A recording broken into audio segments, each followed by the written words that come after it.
Hi everyone, welcome to my channel. Welcome back if you're already a subscriber. This is your first time here. Hi, my name is Victoria. I go by Vicki Ade here on YouTube. If you're a returning subscriber, hey, glad to have you back. Thank you so much for clicking on this video.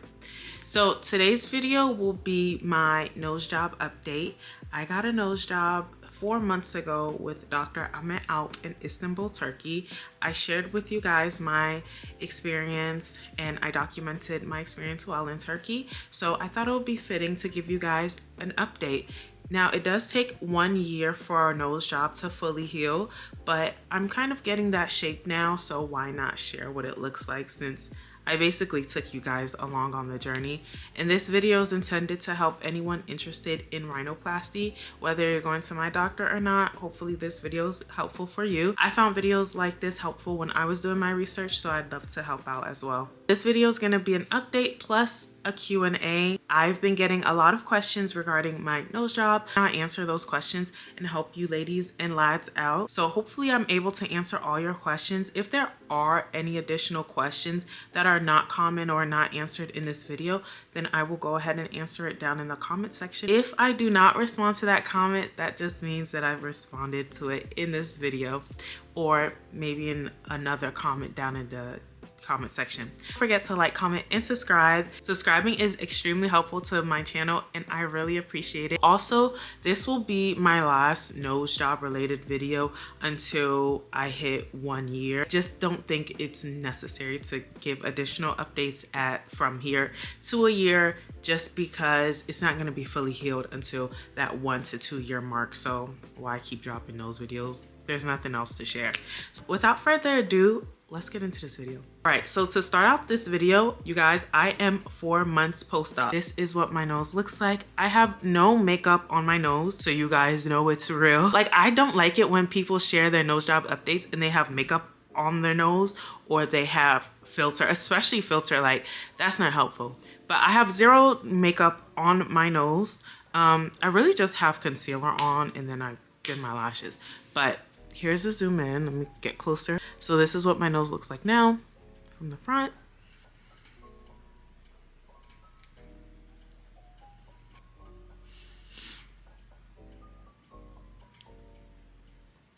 Mind you, it's still swollen. Some days it's more swollen than others. In fact, today I think I do have some swelling on my bridge. You can see that right here.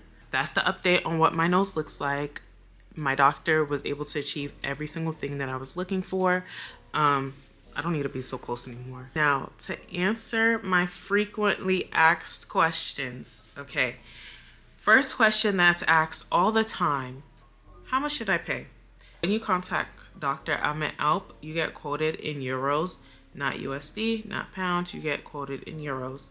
So, and it's based off a package system where you can add and deduct everything. I'm gonna post a screenshot of what the full message looks like if you were to get the whole package, but I just picked out the things I wanted. For surgery itself, you're looking at 6,000 euros.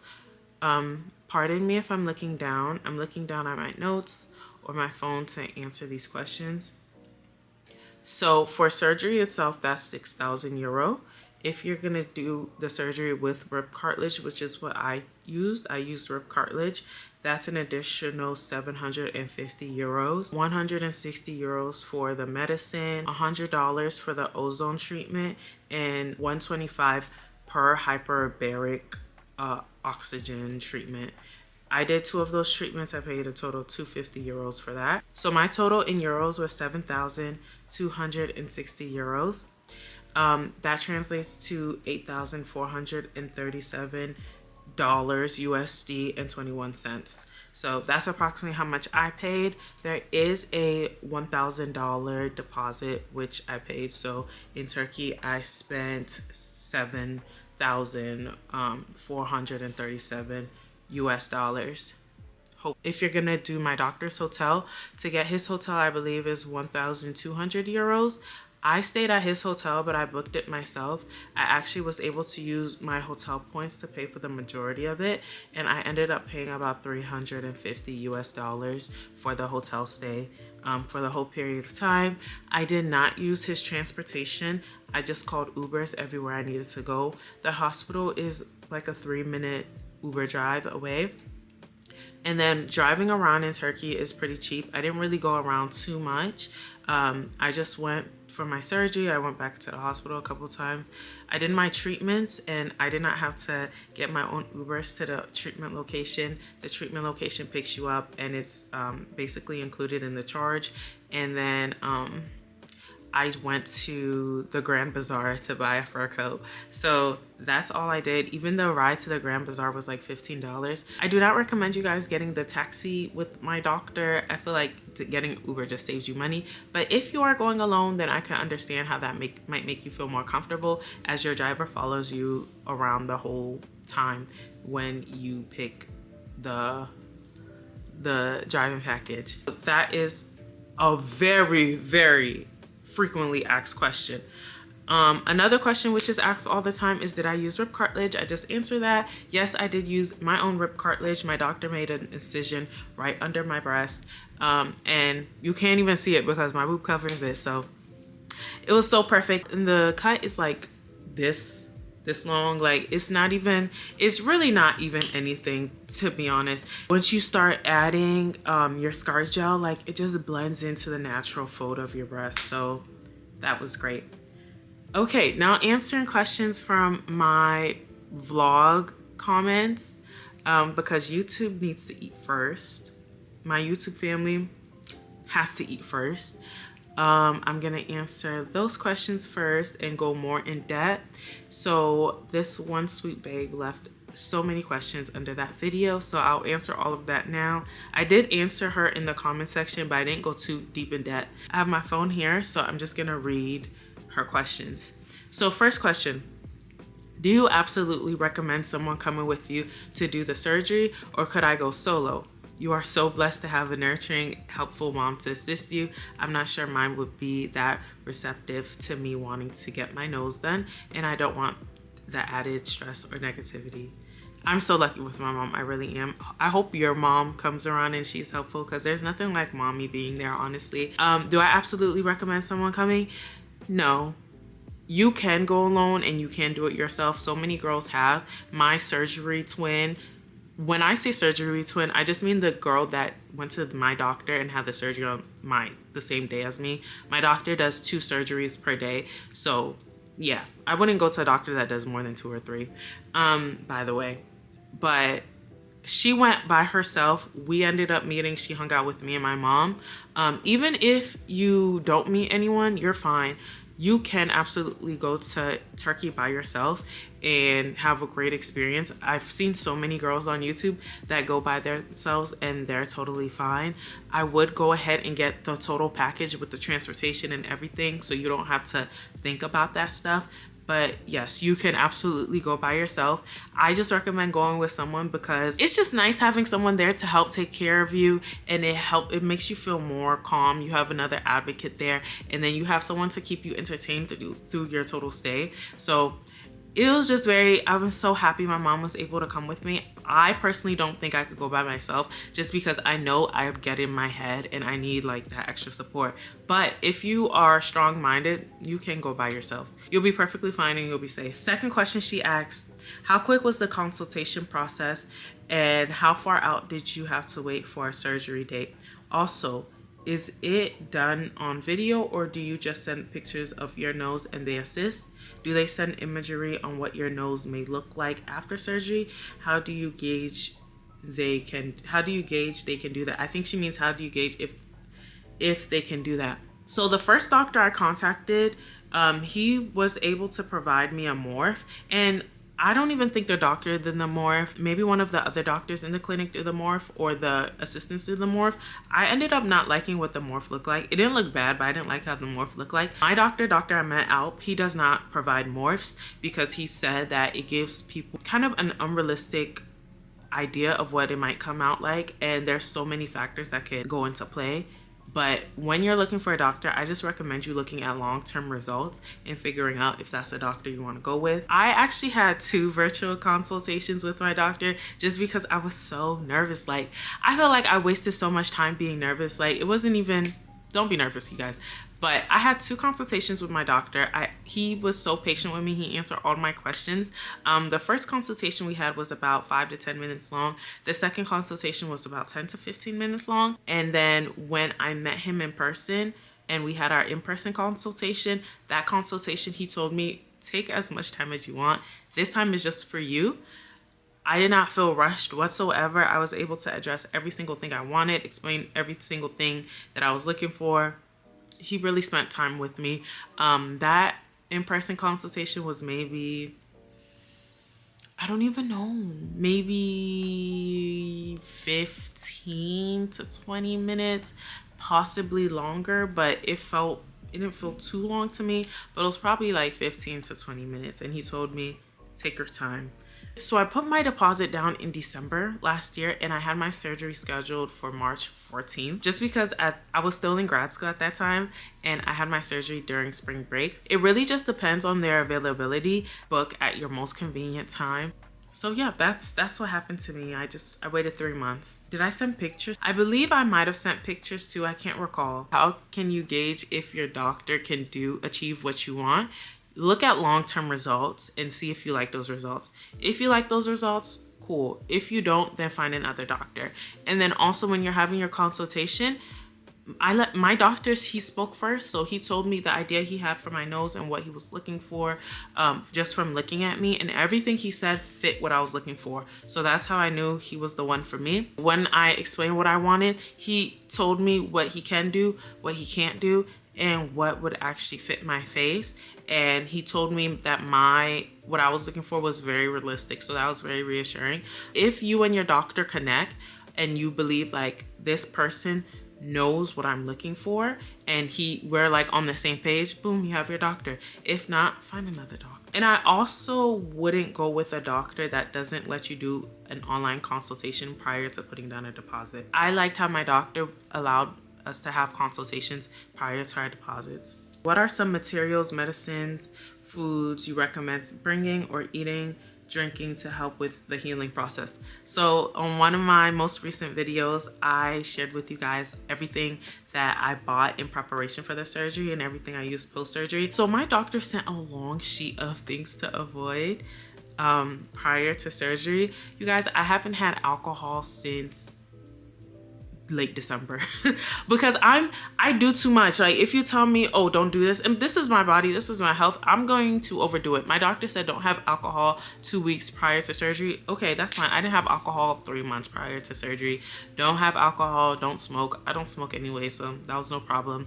No alcohol, no smoking, no blood thinners. So I couldn't take my monthly pain relief that I use for my periods.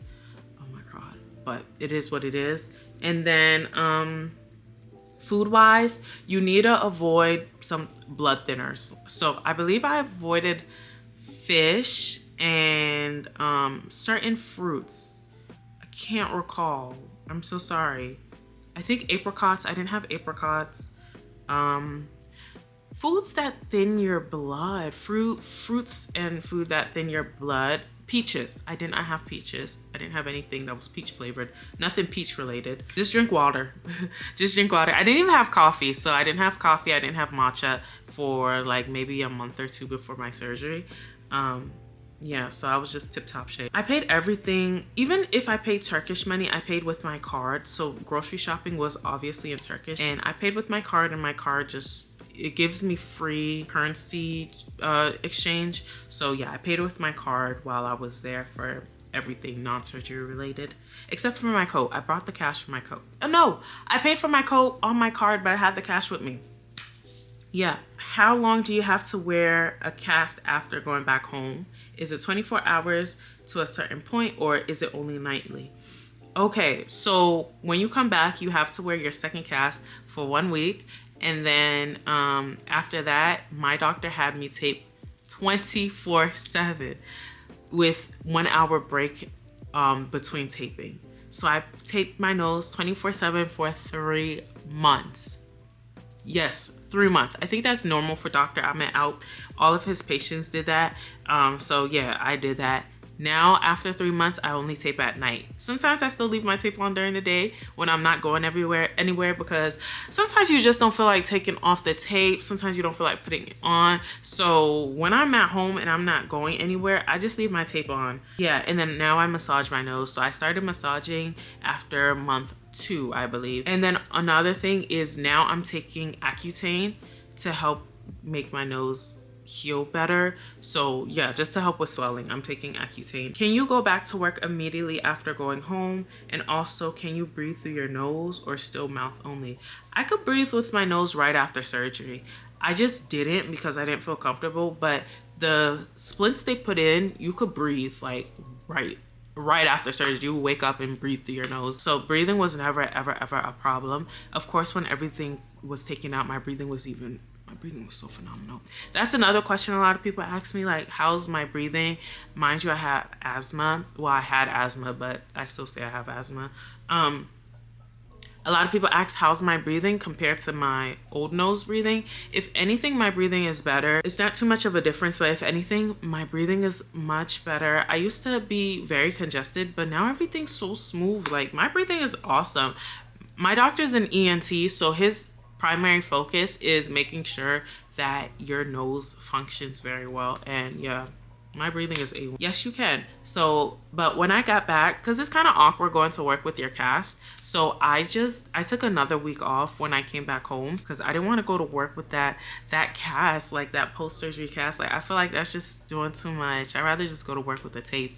And then the week after, I believe I worked fully remote. Like, I actually just worked fully remote instead of continuing my hybrid schedule. And after that, I continued my hybrid schedule.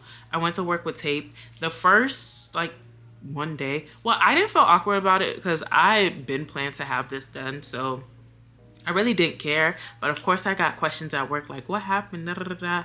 I just told people that I had a septoplasty, which I did. That was part of my rhinoplasty. But yeah, people don't need to be in your business. I just said I had a septoplasty. For the most part, nobody asked me anything, so that was fine. Yeah, but you could go back to work immediately. You're fine. Other questions I got: rate your pain 1 to 10. Waking up right out of surgery, I wouldn't say I felt pain. I just felt like exhausted. That's why I said, like, I felt like I got hit by a bus because my body just felt like, oh. Like, it just felt like, oh my gosh. Throughout the process, I really didn't feel any pain. I did take pain relief just one time. And even that time, it was just like maybe a 2 or 3. It's really, really not painful because you're drugged up. Like, you're completely knocked out for surgery. Waking up, they have you like on pain meds. And then by the time you go back to your hotel, or if you do it in the States, you go back home, like, you're not in any pain. You just might feel discomfort or tired, but you're not in pain. Did you have to wear your retainer all the time? Is it annoying? How does it feel? What she means by retainer is the nostril retainers. This is what the nostrils retainers look like. They look like this. The retainer was so comfortable. I wore it 24/7 for a month, and after that wore it only at night for 1 other month. I have really no issues with the retainer. So how does it feel? You don't feel anything once it's inserted. It's comfortable. It's not annoying. Yeah, it's good. She had a lot of questions about the retainer. The retainer felt good. Okay, how did you deal with your money in the airport? Did you keep it in your bag as well? I kept all my money in the money bag that I showed you guys in my what to bring for your rhinoplasty video. I had it all in the money bag. You put the money bag under your pants or under your dress, whatever you're wearing, like under your clothes, and it's comfortable. You're fine, like, you're safe. Yeah, I didn't deal any problems with the money at the airport, like 0 problems with the money at the airport. It was under my clothes the whole time. The bag doesn't like red flag anything when you're going through the machine. Like, you're fine. Those are the main questions I got from YouTube. Let's see if TikTok asks me different questions. Oh, somebody on TikTok asked if I lost my sense of smell. No, the first 2 weeks, I would say my sense of smell was weaker, but it wasn't gone. Like, I could only smell something if it was really potent, but my sense of smell was fine. Now it's back to normal. And then they asked, how did I book for transportation? I used Uber. The Ubers in Turkey is connected to their taxi, so technically you're calling a taxi, but you do it through the Uber app. Somebody asked if I use Surgery Savior. No, I just brought all the stuff that I needed myself. I took notes from watching other girls' experiences on YouTube, so yeah, that's what I did. You can watch my experience to see what I brought, but I didn't use any third party. How long does it take for your nose to actually heal and get into shape? 1 year to 2 years. For me, it's 1 to 2 years because I have thick skin. Well, I have medium thick skin. That's what my doctor told me. A lot of people on TikTok ask me what's it like going through security after a nose job. There's no problem. And the security people, they didn't ask nothing. The doctor gives you a paper showing you had surgery and you're safe to fly. So that was no problem. And then people are asking me about like ID and all that stuff. You guys, like, a lot of people, if I didn't tell them that I had a nose job, they didn't notice. My face still looks the same. You could still pick me from a lineup if you had to. My phone still recognized my face. This was the girl in my comment. Somebody had asked about that, and I think she took offense to the comment. And she had responded, "You guys are acting like she flipped her face upside down. The girl looks the same."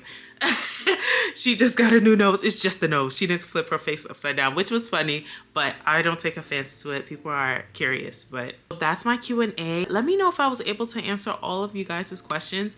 If the questions in the comment sections are a lot and very different from what I answered in this video, I might do another video or a short video at least to answer all of that, to be clear. So I'm very happy with my nose job. I feel like I just got the nose that I wanted while still looking like the same pretty gal. So I'm just so happy. I'm over the moon. If you want to get a nose job, I say do it. Like, don't let it be a spur of the moment thing. Make sure you actually really want this, because this is a lifetime change. Do what you want to do with your life. Do what you want to do with your money. You only live once. So live with the nose you have, like, I guess. I hope this video was helpful for you guys. Please let me know if you guys have any additional questions. Don't forget to like, comment, and subscribe. Add me on Instagram at I am Vicki Ade. Also add me on TikTok at I am Vicki Ade, or it might be Vicki Ade. I'll put it down in the description. I can't recall. If this video is helpful for you guys, I hope you guys have an amazing day wherever you are. Love you guys. I'll see you guys in my next video or in the comment section. But until next time, bye.